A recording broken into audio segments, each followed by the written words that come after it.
Bonjour, je m'appelle Alex, je travaille au service d'assistance de KineQuick et dans cette vidéo, je vais vous parler de la facturation digitale.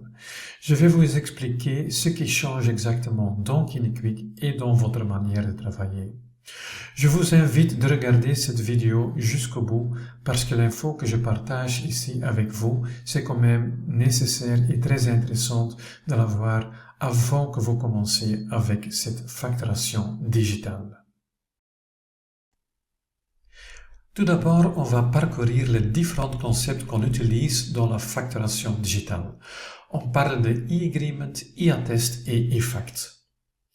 Le e-agreement, c'est la version digitale de la notification et la demande d'une pathologie. Cet e-agreement est envoyé automatiquement à la mutuelle quand on a saisi la pathologie avec sa prescription. Et puis, un accord peut être donné immédiatement ou le statut de e-agreement peut venir en cours de traitement, ça dépend du cas au cas. Pour une pathologie lourde, par exemple, qui prend plus le temps avant qu'il y ait une décision, alors ici, avec la facturation digitale, on garantit qu'une décision va suivre dans les 2 semaines après qu'on a envoyé la demande.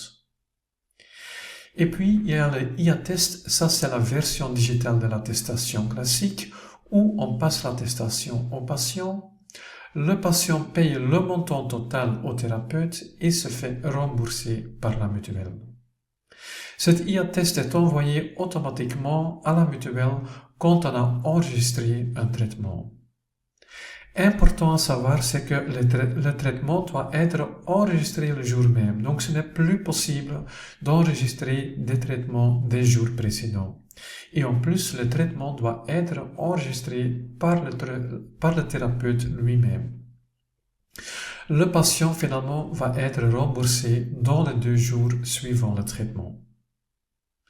Et puis, il y a le e-fact, ça c'est la version digitale de la liste du tiers payant. Là, le patient ne paye que le ticket modérateur et la mutuelle paye directement le thérapeute. Un e-fact est envoyé la nuit selon un intervalle qu'on peut définir dans le mode admin. Donc, on peut choisir d'envoyer les e-facts tous les jours, toutes les semaines ou tous les mois. Les traitements des jours précédents, c'est possible de les enregistrer, donc il y a une flexibilité plus grande pour enregistrer des traitements. Et puis finalement, la mutuelle garantit qu'ils vont payer dans les 2 semaines après que le e-fact a été envoyé. Donc ça, c'est une bonne nouvelle, c'est une bonne amélioration par rapport à aujourd'hui. Quand vous voulez commencer avec la facturation digitale, il faut se connecter tout d'abord dans le mode admin dans KineQuick. Et là, dans la rubrique paramètres du cabinet, il se trouve maintenant un bouton qui indique si vous utilisez la facturation digitale, oui ou non. Vous pouvez activer ce bouton en cliquant ici sur le bouton, mais il faut savoir c'est que au moment que vous activez le bouton, il n'y a plus possibilité d'aller en arrière. Donc c'est important que tout est prêt, que vous êtes prêt pour commencer avec cette facturation digitale. Et en même temps, c'est fait pour tout le cabinet, donc c'est important que tous les thérapeutes de votre cabinet sont prêts. Et donc ça veut dire qu'ils ont déjà un certificat e-health qui est actif et chargé dans KineQuick. Puis, il y a l'envoi des e-facts. Là, vous avez l'intervalle que vous pouvez mettre. Donc, vous pouvez choisir de faire envoyer les e-facts tous les jours, toutes les semaines ou tous les mois. Il est bien indiqué à quel moment précis le e-fact sera envoyé. De toute façon, ici, on conseille de prendre chaque jour. Parce que quand vous prenez, par exemple, chaque mois, ça veut dire qu'il y aura pas mal de traitements qui se trouvent dans cet e-fact et souvent il y a un retour de la mutuelle avec des corrections et donc c'est très difficile pour gérer ça quand vous faites envoyer le e-fact chaque mois parce que, pour faire le nécessaire, ça demande pas mal de travail. Mais finalement, il faut voir ce qui marche le mieux pour vous. Après ces paramètres du cabinet, on passe vers les utilisateurs parce que aussi pour les utilisateurs, il y a quelque chose à faire. Il faut maintenant remplir toutes les champs qui sont obligés. Donc, je passe ici sur notre utilisateur, je clique sur modifier et je continue ici. Et ici, cette icône indique quels champs sont maintenant obligés. Donc, il faut d'abord avoir saisi tous ces champs avant de pouvoir être capable d'utiliser la facturation digitale. Donc, ça concerne les données personnelles, mais aussi les données de la banque, le numéro BCE, le BIC et tout ça. Et puis, n'oubliez pas d'aller jusqu'au bout, et là, vous pouvez enregistrer. Ici, il y a encore un bouton, le service e-health. Je ne vais pas expliquer ça maintenant, mais ça a à voir avec les e-facts. Vous pouvez saisir les valeurs dispatch, mais c'est expliqué dans notre guide qui est également consultable via notre site web. Voilà. Et donc, finalement, il y a aussi la bénéficiaire, si ça a été défini pour vous. Si c'est le cas, alors là aussi, il faut modifier parce que là aussi, il y a des champs obligatoires maintenant qu'il faut tout d'abord remplir. Et puis, je retourne vers la rubrique des utilisateurs. Ici, avec cette coche, on voit qui est prêt pour utiliser la facturation digitale. Si votre nom n'est pas coché, ça veut dire qu'il manque encore quelque chose. Soit il y a un champ obligé qui n'est pas rempli, soit il y a un problème avec votre certificat e-health, mais vous êtes sûr quand c'est coché que tout est en ordre pour vous comme utilisateur. On va maintenant parler de l'e-agreement plus en détail. Quand on crée une nouvelle situation pathologique et la prescription, le e-agreement va être créé automatiquement et envoyé vers la mutuelle. Au moment où je clique sur le bouton, il y a deux choses qui sont faites. On va récupérer les données de l'assurabilité du patient chez la mutuelle et on va voir s'il existe déjà des accords digitaux pour ce patient-ci. Sur l'écran ici, il y a maintenant le bouton e-agreement qui est par défaut sur actif et donc ça veut dire que pour cette pathologie, on va travailler avec la facturation digitale. Je peux le mettre sur papier si, pour une raison ou d'une autre, je veux quand même attester cette pathologie sur papier. Ok, pour mon exemple, on va prendre une pathologie courante. Ici, on a un autre nouveau champ, c'est le champ accord. Par défaut, c'est mis sur démarrer une nouvelle situation pathologique, mais c'est aussi possible de lier mon pathologie à un accord existant. S'il y a un accord existant, alors je vais le retrouver dans la liste ici et je peux le lier. Si par exemple je suis en train de travailler sur papier et je veux à un certain moment passer à la facturation digitale, je peux le faire quand j'ai une nouvelle prescription, je crée la pathologie, je lis la pathologie, à l'accord existant et comme ça je peux continuer avec la facturation digitale. Voilà. Dans ce cas ici, je vais juste créer une nouvelle situation pathologique. Ici, il y a 4 nouveaux champs. Ce sont les descriptions. Ici, d'une manière guidée, on peut spécifier plus en détail de quel problème il s'agit. Par exemple, dans ce cas-ci, c'est un problème avec la colonne vertébrale. Ça concerne le dos. La personne a arthrose, voilà, ici je ne dois rien remplir et comme ça il y a un code qui sera créé automatiquement et ce code permet de pouvoir comparer digitalement avec d'autres pathologies courantes pour voir si ça concerne la même problématique, oui ou non. J'enregistre et comme ça j'arrive sur l'écran avec la prescription. Je vais ici introduire certaines données pour pouvoir continuer. Le médecin est déjà rempli, donc ça c'est comme jusque présent. Cet écran ici montre la prescription. Je peux donc ici scanner la prescription. Je peux charger la prescription du historique patient si j'ai déjà fait par avant. ou je peux charger une image quand la prescription se trouve déjà sur mon ordinateur. La différence est que maintenant c'est obligé de fournir la prescription tout de suite. Parce que au moment que j'ai terminé avec introduire la prescription, le e-agreement va être envoyé tout de suite vers la mutuelle et donc toute l'info doit être présente pour que la mutuelle puisse prendre une décision. Je vais maintenant charger une image, donc je vais juste tout simplement prendre un fichier pour que je peux continuer. La prescription doit être en format PDF, mais vous pouvez sans problème utiliser un autre type, par exemple JPEG, et donc le programme va mettre ça automatiquement sur le type PDF. Voilà, ma prescription a été chargée ici et je vais maintenant enregistrer. Maintenant, j'arrive à un nouveau écran, c'est l'écran de e-agreement. Là, je vois encore les détails. Ce n'est pas encore envoyé. Je peux encore faire des modifications si c'est nécessaire. Donc, c'est une demande d'un nouvel accord. Et ces champs-là, c'est aussi nouveau. La première observation et la date souhaitée de début. C'est rempli automatiquement. La date souhaitée de début, c'est la date de la prescription.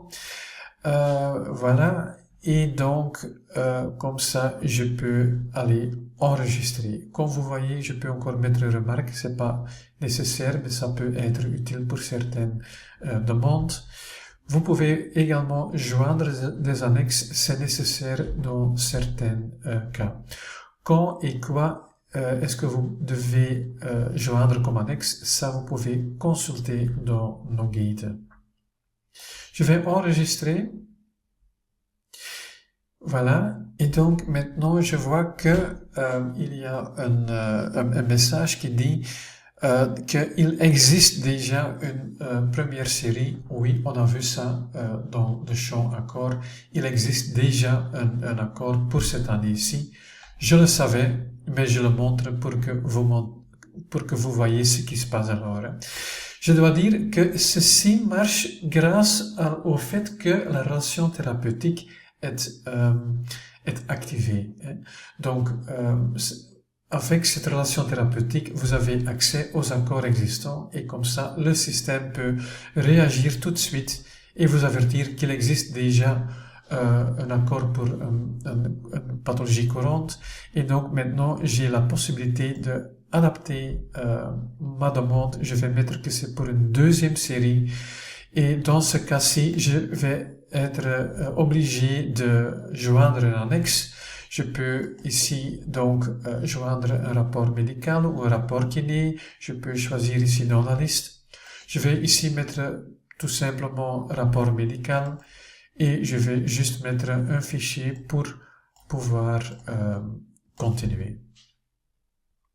Voilà, c'est chargé. Je vais maintenant enregistrer. Je dois encore enregistrer ici une fois.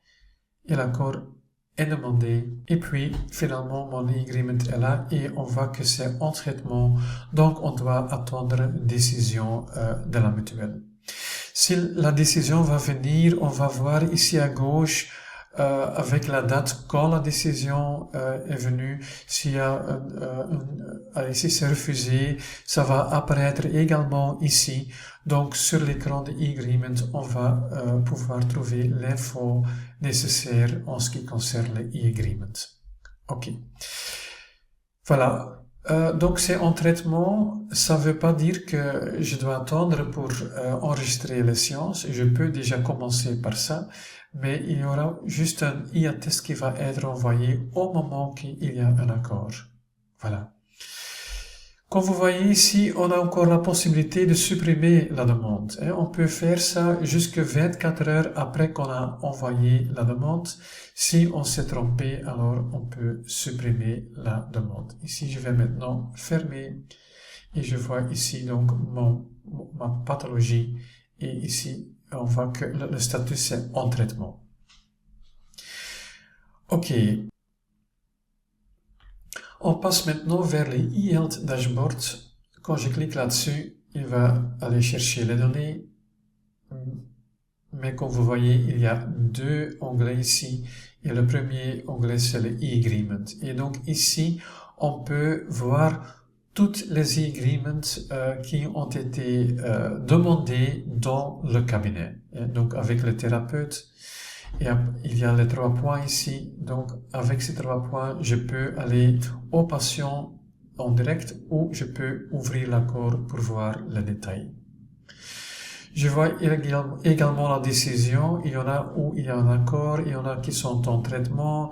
Ça peut être qu'on demande plus d'infos du kinésiste. Alors quand je clique là-dessus et je ouvre l'accord, je vais pouvoir voir qu'est-ce qu'on demande. C'est ici juste un test, hein, mais comme ça vous pouvez consulter et voir ce que on demande supplémentaire. Si on doit encore ajouter des annexes, il faut cliquer sur soutenir l'accord et comme ça on peut encore joindre les annexes nécessaires. Si c'est refus, également avec les 3 points, on peut aller regarder pourquoi est-ce que cet agreement a été refusé. Ici, il y a encore un filtre que vous pouvez utiliser pour faire une recherche vers un agreement spécifique. Voilà. On retourne vers le dossier du patient. Et donc, ici, à droite, il y a les services extérieurs avec les différents onglets. Je clique sur l'onglet Accords et comme ça, je peux aller consulter les accords existants pour ce patient-là. Donc aussi des accords qui ont été demandés par d'autres thérapeutes qui se trouvent dehors votre cabinet. Là, vous pouvez consulter donc les e-agreements. Ici, ce n'est qu'un exemple, mais là, vous pouvez aussi voir les accords de 2025-2024, parce que tous les accords qui ont été demandés sur papier sont digitalisés pour que vous puissiez y avoir accès. Voilà. Ça, c'est le plus important en ce qui concerne le e-agreement. On va maintenant parler de e-attest. Un e-attest est créé et envoyé automatiquement à la mutuelle au moment qu'on va enregistrer une séance. Tout d'abord, je veux remarquer que le bouton qui se trouvait ici en haut à gauche pour encoder des séances jour par jour, que ce n'est plus disponible. Et la même chose ici, vous avez la possibilité jusqu'à présent d'encoder des séances pour plusieurs jours en une fois. Ça non plus n'est plus disponible. La raison c'est que pour une e-attest, il faut enregistrer les séances du jour même. Donc c'est plus possible d'enregistrer des séances des jours précédents. Ok, on va maintenant une fois enregistrer une séance. Je clique là-dessus et je vois maintenant l'écran que vous connaissez sans doute avec quelques petites différences. D'abord, e-attest, c'est mentionné très clairement. Comme ça, vous êtes sûr que ici, vous êtes en train de travailler avec e-attest et pas avec e-fact. Un autre changement, c'est que ici, au niveau de la date de soin, ce n'est plus possible de changer cette date parce qu'on peut juste enregistrer des séances d'aujourd'hui. Et aussi, le champ kinésithérapeute, on ne sait plus le modifier. Donc, c'est à chaque thérapeute d'enregistrer ses propres séances. Pour le reste, c'est la même chose qu'avant. Juste ici, tout en bas, ça a changé un tout petit peu. Donc, on peut choisir pour paiement immédiat et on a le choix entre créer une demande de paiement ou de laisser payer par liquide ou par terminal. Voilà. En fait, la mutuelle veut que vous le faites après chaque séance, que vous laissez payer le patient à chaque fois. Pourquoi? Parce que quand cette séance a été enregistrée, le e-attest est envoyé tout de suite vers la mutuelle et le patient va récupérer son argent dans les 2 jours qui viennent. Ok. Mais si jamais vous dites non, je veux quand même pas faire payer mon patient maintenant, vous pouvez cliquer sur l'option paiement différé. Et évidemment, le système va en tenir compte qu'il y a encore des séances qui doivent être payées. À la fin, je clique sur enregistrer et maintenant il va envoyer le e-attest vers la mutuelle. Voilà, c'est fait, on voit que l'envoi a réussi et en même temps, il a le document justificatif qui est créé pour ce patient. Donc, un document justificatif avec l'argent que vous pouvez donc donner au patient.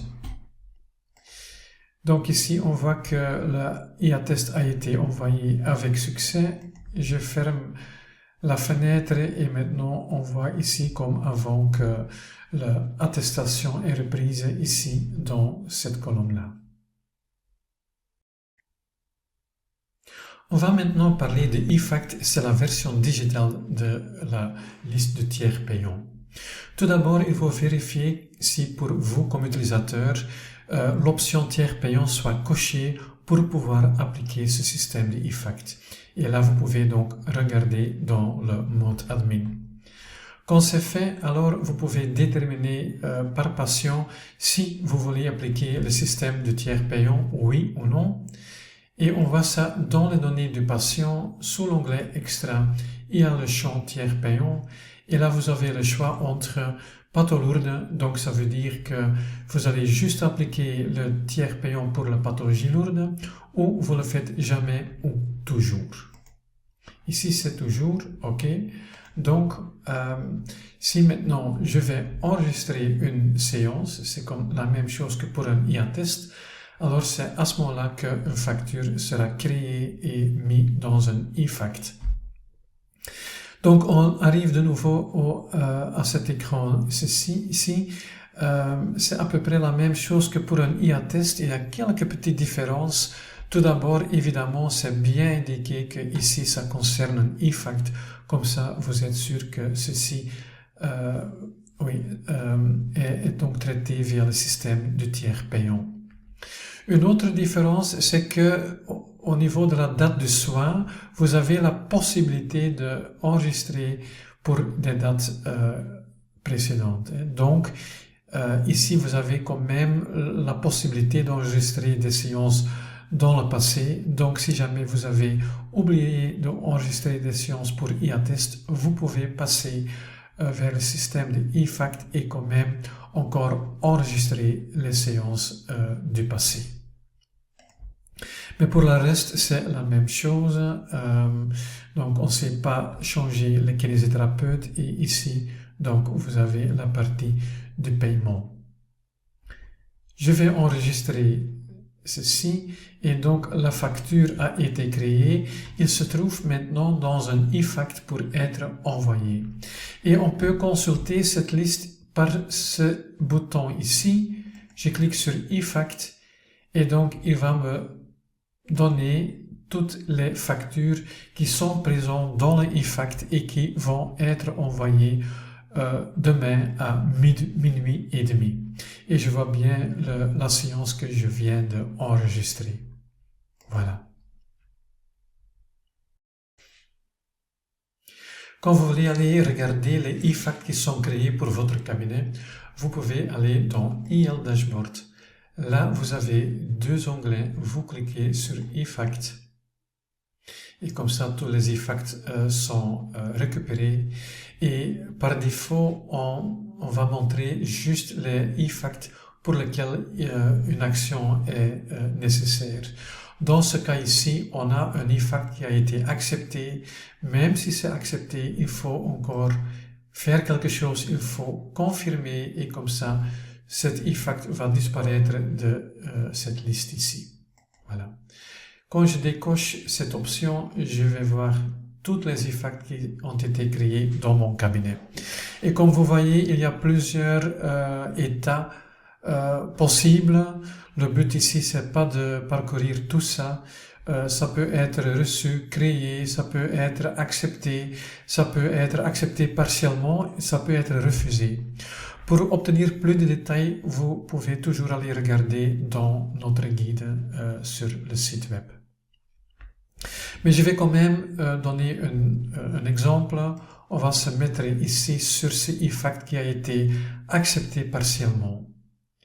Via les 3 points ici, je peux afficher les factures. Comme ça, je peux regarder quelles factures sont reprises dans cet e-fact. Dans ce cas ici, il n'y a que un. Voilà, c'est celui-là. Et via ces 3 points-là, je peux afficher les séances. Comme ça, je vois les codes qui sont repris dans la facture ici. Dans ce cas ici, on a donc une séance et les coûts pour le dossier. Voilà. Via les flèches, je peux retourner vers la liste principale, mais je reste encore ici parce que via les 3 points ici, ça a été accepté partiellement, alors vous pouvez aller regarder quelle est l'erreur. Voilà. Ceci, c'est un message d'erreur typiquement pour la mutuelle. C'est ici en néerlandais, ok. C'est une version démo, donc pour vous, ce sera en français. Hein. Mais donc, ici, le message d'erreur est affiché. Et voilà. Comme ça, vous savez pourquoi ça a été accepté seulement partiellement. Si jamais vous ne comprenez pas le message d'erreur, parce que c'est nouveau, hein, c'est toujours difficile au début, mais quand vous ne comprenez pas, alors est-ce que vous pouvez donc contacter la mutuelle? Eux, ils peuvent vous dire ce que ça veut dire exactement. Maintenant, je retourne. Donc ici, j'ai cette e-fact qui a été accepté partiellement. Qu'est-ce que je dois faire aussi pour si c'est refusé? Donc à ce moment-là, il faut cliquer sur les 3 points et il faut cliquer sur solutionner. Ici, ce n'est pas présent parce qu'on a déjà cliqué là-dessus. Donc, et qu'est-ce qu'il va faire? Ça dépend peu du statut. Le détail, vous voyez dans notre guide. Mais de toute façon, donc les factures qui étaient correctes seront renvoyés automatiquement à la mutuelle de nouveau, ou ils sont déjà acceptés chez la mutuelle. Donc, pour ces factures-là, il faut rien faire. Pour les factures qui sont erronées, ils sont éliminés de l'e-fact, ils sont reprises ici dans la rubrique attestation bloquée. Donc, comme vous voyez ici, il se trouve une facture qui a été refusée. De nouveau, via les 3 points, je peux afficher l'erreur et je vois donc le message d'erreur de la mutuelle. Il faut lire du bas vers le haut. Donc ici, ça c'est le menu principal et le message principal. Et on trouve plus de détails quand vous montez dans le message ici. Voilà. Quand vous avez compris quelle est l'erreur, alors vous pouvez supprimer l'attestation via ce bouton ici. Vous pouvez faire le nécessaire pour arranger la facture et vous pouvez le recréer et ce sera donc renvoyé via e-fact vers la mutuelle. Voilà, on est presque à la fin de cette vidéo et je veux quand même encore répéter certaines choses qui nous semblent importantes. Tout d'abord, si dans votre cabinet, il travaille plusieurs thérapeutes, c'est quand même important que vous passez au même temps à la facturation digitale. Ce n'est pas possible qu'un thérapeute veut continuer sur papier et d'autres veut travailler avec les e-services, surtout quand vous traitez les mêmes patients. Un autre truc, c'est qu'il faut réfléchir sur l'intervalle d'envoi pour les e-fact.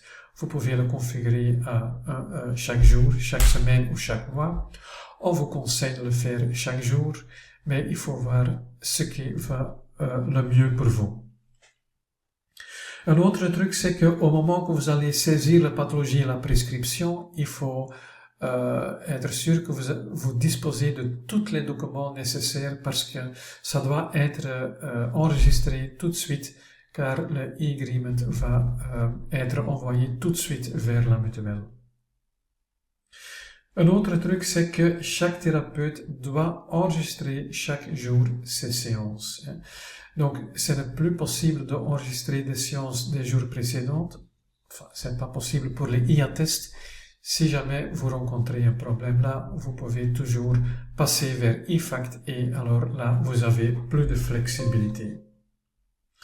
Un autre truc que je n'ai pas encore mentionné, mais sur la app KineQuick sur le mobile, ce n'est plus possible d'enregistrer des séances. Donc, il faut le faire toujours sur l'ordinateur. Et puis, donc, quand vous passez à la facturation digitale, c'est pas que soudain tout est fait en mode digital, parce que toutes les pathologies qui sont en cours et que vous attestez sur papier, alors il faut continuer d'attester sur papier. C'est au moment que le patient arrive avec une nouvelle prescription que vous avez la possibilité de passer à la facturation digitale. Comment il faut faire, ça vous pouvez retrouver dans notre guide. De toute façon, c'est un avantage, je pense, parce que comme ça, vous avez la possibilité de s'habituer à une autre manière de travailler et vous pouvez donc le faire étape par étape.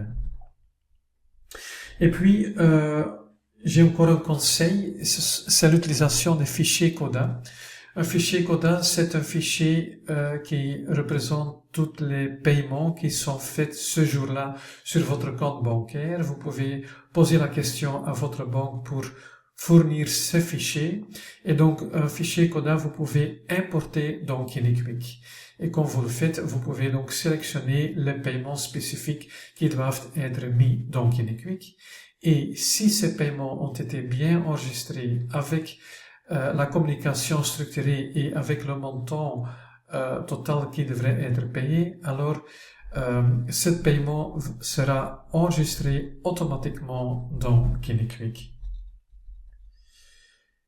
Et puis finalement, c'est quand même ce qu'on sait aussi, c'est de faire payer le patient à chaque séance. On fait ça aussi quand on fait une visite au médecin, pourquoi pas quand on va visiter le kiné. Voilà, jusque-là, j'espère qu'avec cette vidéo, ça vous aide pour vous bien lancer avec cette facturation digitale.